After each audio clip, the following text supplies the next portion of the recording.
తండ్రి కుమార పరిశుద్ధాత్మకు మహిమ కలుగునుగాక. ఈనాటి జీవవాక్యం. ప్రభు ధర్మశాస్త్రమును ఆనందముతో చదువుచు రేయింబవళ్ళు దానిని ధ్యానించువాడు ధన్యుడు. కీర్తన 1 వచనము 2. ప్రియ దేవుని బిడ్డలారా, సహోదరి సహోదరులారా, ప్రభు అయిన దేవుడు మేము తన అమూల్యమైన వరములతో నింపునుగాక. ధర్మశాస్త్రము ప్రభుని వాక్కులతో, ఆజ్ఞలతో, మేలైన విధి విధానాలతో నిండి ఉన్నది.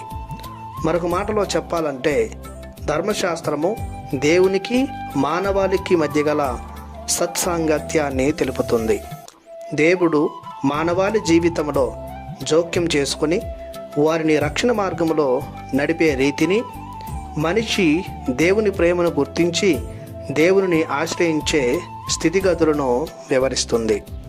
ధర్మశాస్త్రము లేదా దేవుని వాక్యాలను మానవాళి మనుగడకు సూత్రంగా అర్థం చేసుకోవాలి. ఎవరైతే దేవుని వాక్యాన్ని, దేవుని ఆజ్ఞలను స్వీకరించి అర్థం చేసుకొని వారిని అనుసరిస్తూ జీవిస్తుంటారో, పదే పదే దైవ మాటలను ధ్యానించి మనసునందు, హృదయమునందు దాచుకుంటారో వారు ధన్యులవుతారు. ఎందుకంటే దేవుని వాక్కులు సత్యమును, జీవమునై ఉన్నవి, మార్గమును, ఆత్మయును అయి ఉన్నవి. దేవుని వాక్కులు రెండంచులు గల ఖడ్గము వంటివి. నరుల నరనరాలలో దూరి శుద్ధి చేస్తాయి. జ్ఞానమును, వివేకమును, బుద్ధిని, తెలివిని, విచక్షణను నేర్పిస్తాయి. దైవ జ్ఞానాన్ని, దైవ భక్తిని, దైవ భయాన్ని పోషిస్తుంటాయి. విశ్వాసాన్ని, నిరీక్షణను, జీవిత విలువలను పెంపొందిస్తుంటాయి. నీతి, నిజాయితీ, న్యాయం గల వ్యక్తిగా ఒక మనిషిని తీర్చిదిద్దుతాయి. ప్రభుని మార్గాలను చూపించి దైవానుగ్రహాలను పొందే స్థితికి చేరుస్తుంటాయి. దైవమే సమస్తమని, దైవాన్ని అంటిపెట్టుకొని దైవం కనుసన్నులలో బ్రతకాలని బోధిస్తుంటాయి.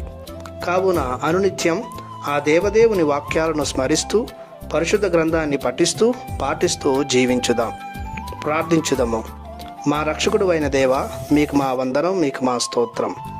మీ మాటలలో జీవం గలదు, సృజనాత్మకత మెండుగా దొరుకును.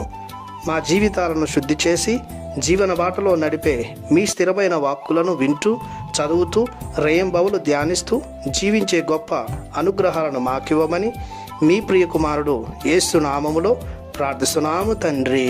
ఆమెన్. దేవుడు మిమ్ము దీవించునుగాక. ఆమెన్.